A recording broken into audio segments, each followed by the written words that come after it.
Hello everybody, welcome back to Familia Pablanu. I am the one and only Anu.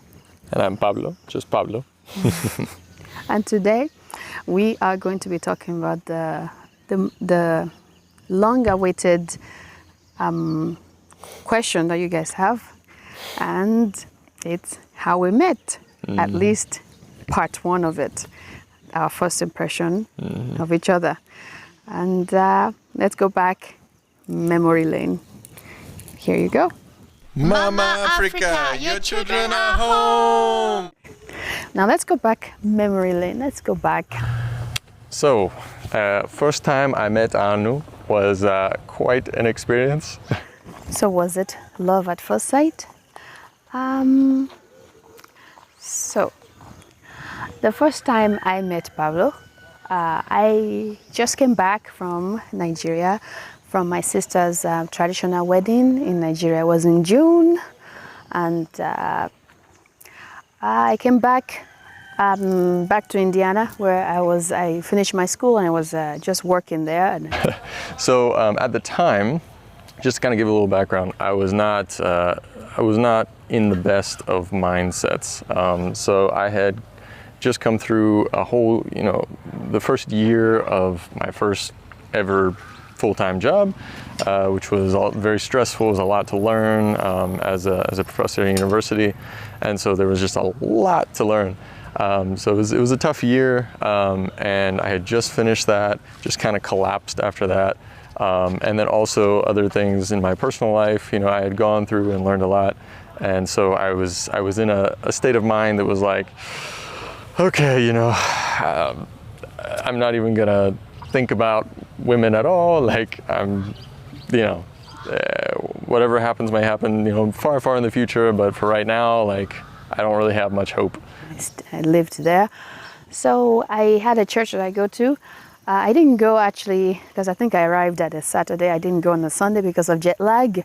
But the following Sunday, I went to church. It was normal, and then I went to after the church. We each go to our different group house where you just gather, you pray, you eat and talk and just gather there. So I went there after the church. And so then I had connected with some sort of like youth group stuff. It was connected to this church, kind of culty church, but I had connected with them, and it wasn't that great, but it was all I had for other people to talk to. And so there were these, I was gonna meet with them at this kind of home group sort of thing. And so we met, and it was like after their church meeting or something. And I was pretty down, no one really talked to me. I was pretty, whatever. And, I have some friends, some of them are older friends, where we just share and compare notes from the week. How are you doing? And all that stuff. So I sat down next to my friend. They were so excited to see me, especially it's been like a week or so since I was gone, and they wanted to hear about my trip to Nigeria, because before then I hadn't been to Nigeria in close to 8 years, I would say. So they wanted to hear everything about it. So I sat down, they were so excited, and I think we already got our food, we were eating, and not too long after that, this young man walked in. But I saw this girl from a distance, and I was like, who is that? I want to talk to that girl, And my first impression is that he's the son of the man we're having the small group in his house. Is a doctor. I thought maybe his son came home to visit him. And so I asked my friend next to me, I said, hey, do you know that young man over there? Is it the son of the Mr. So-and-so? They're like, no, I've never seen this man in my life before. It's the first time I'm seeing him. And before I knew it, they were summoning him to come over. I'm like, oh, I didn't know that they were going to do that. But at the time, just the dynamics with these other guys and everything, and how judgmental they were about everything, it was like I felt like I couldn't even go up to her and talk to her, let alone flirt with her or anything like that. Otherwise, it would just be like all this judgment and all this, oh, you're evil or whatever, I don't know. Anyways, so I was like, how do I do that? And there were other girls there. I mean, there were other girls from different countries and whatnot as well. But I saw her, and I was like, how do I approach her, you know? So they summoned him over, and then he was coming. I'm like, oh gosh, oh gosh, oh gosh. She was chatting with this elderly lady, you know, white hair, everything, this grandmother. And this grandmother raised her hand and like waved me over and said, hey, young man, come over here. So he came by, and I think he sat next to me. And I was like, oh, hi, hello. And me being from the South, I'm like, yes, ma'am, absolutely, can't say no to my elders. So I go over there and I'm like, absolutely, yes, ma'am, yeah, da, da, da. And like, okay, so we introduced ourselves, we said our names. And the lady over there was like, she was asking if we knew you, and we said you were new, so introduce yourself to us. But basically she was asking, who are you, where are you from, stuff like that, and the older woman was. And but then, yeah, after that, I just kind of focused on Anu. So I'm like, oh gosh, why did this lady say that I was the one asking about him? And was like, hey, so where are you from, what are you doing? And she told me she was from Nigeria. Anyways, he introduced himself, said, oh yeah, I'm new here. Just recently got a job, blah, blah, blah. He said all those things. I told her that, I was like, oh, Nigeria, so are you from Lagos? And then all of a sudden he was telling me, I heard you just came back from Lagos. And I'm like, okay, you heard something about me. I suppose that's a good thing. So Lagos is one of the most important city. It is the most important city in Nigeria. It's not the capital anymore, but it used to be. Anyway, so I knew all this stuff, but I learned this in Spanish. I was like, but if you're going to get, in my mind I was thinking, you have so much confidence, but I will make this easy for you. If you're going to get your story right, say it the right way.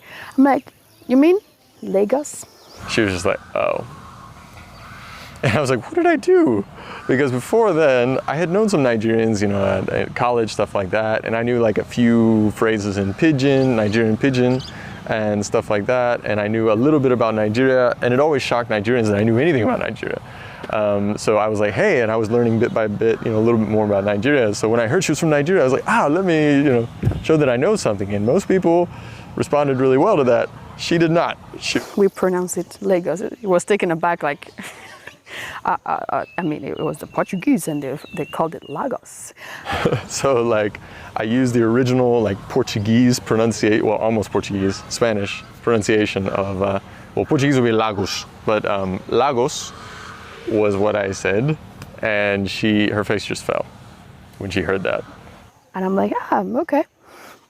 And then we started talking. We kept talking, and then she also did something that was showing off. And he said he's a Spanish professor, and I was like, oh, and I'm like, oh, I got this. I learned a few phrases of Spanish. Because I did a few years of Spanish, but I wish I had kept on with it.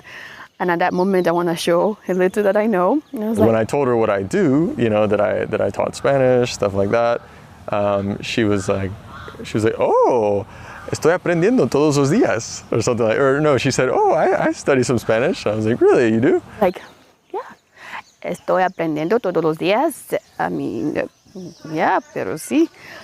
And she's like, yeah, estoy aprendiendo todos los días. And she said it so well, so fluently.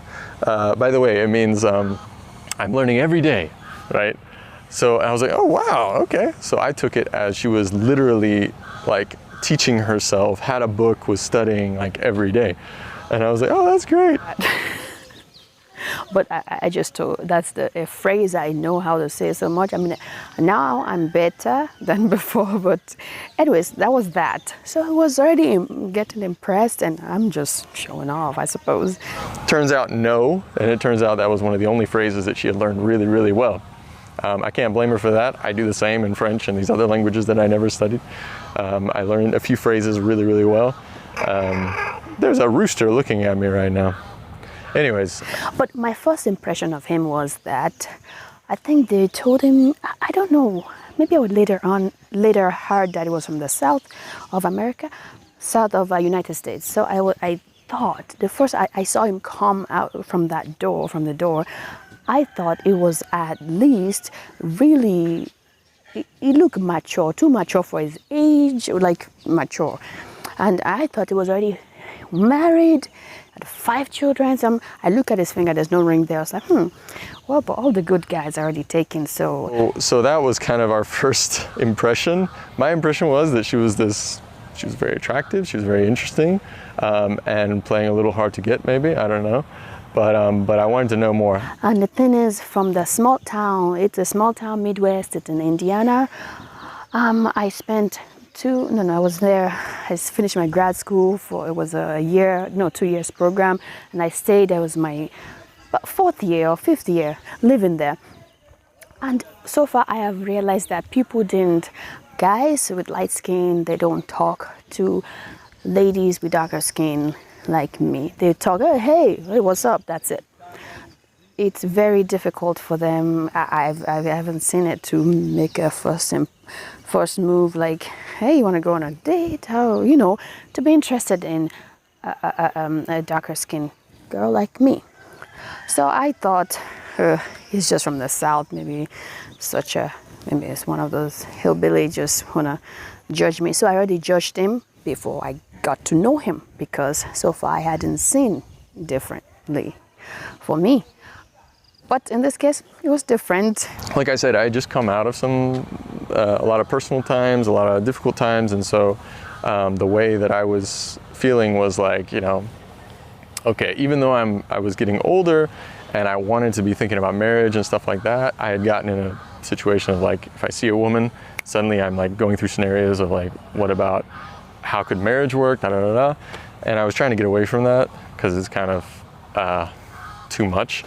So I was just like, hey, just wanting to not think about marriage, just think about her, getting to know her and stuff like that. So anyways, moving on from that, so the food finished, we finished talking, and we went down to the parlor living room to go and watch the video I made. I made a YouTube video. I compiled all of my time in Nigeria together, and I want them to watch it. And but then what did she do in that exact same first meeting? She took everyone there downstairs to this basement area where they had like a projector screen, and she showed where she had just come from, which was Nigeria, and why she was there. Her sister's wedding, like traditional wedding. And so everyone was dressed in these beautiful Yoruba wedding clothes. And I was glancing at him, and he was smiling, looking at me, smiling. And I would quickly look back at the screen. I didn't want him to know that I was looking at him. So that was that. I was like, he's impressed. That's good, I suppose. And I'm just like, how do I not think about marriage when here she is on this big screen, wearing these beautiful wedding clothes, at a wedding. Like, how do I not think about her as a bride, you know what I mean?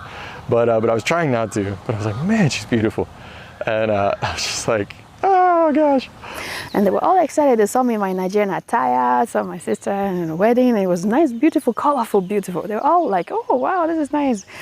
So anyways, after that whole time, then as we were leaving, I was chatting with her, and I was like, hey, so I'm going to this other like university youth thing, like I think it was like a day or two afterwards. And I was like, hey, you're gonna be there? So, and then the small group meeting finished. It was time for us to go. And he was at the door about to leave. I think I shook his hand. He put his hand out and I shook his hand. I remember the the feel of his hand. I'm like, I can get used to this.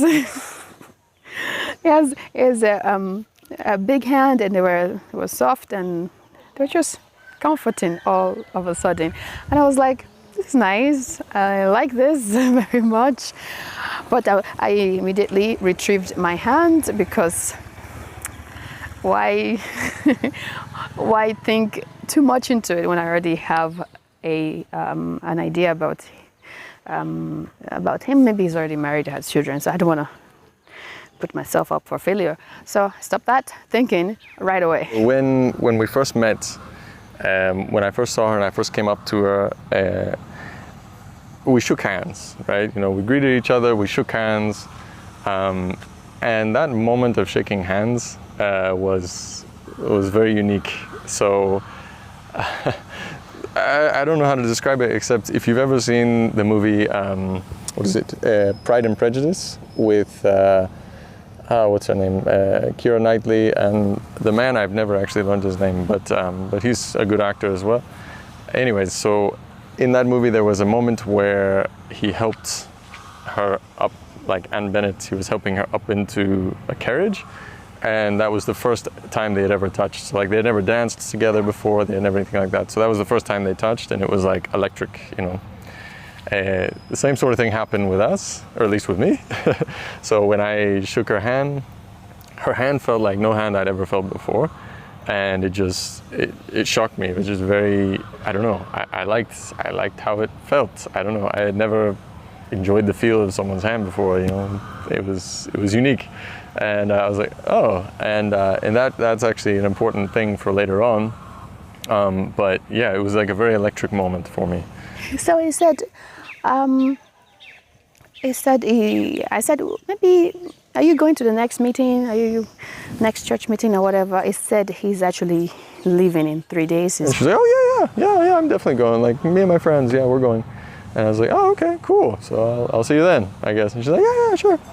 So that's kind of how we left it. And I was like, okay, neat. Yeah, I'll get to see her again. So I was kind of looking forward to that.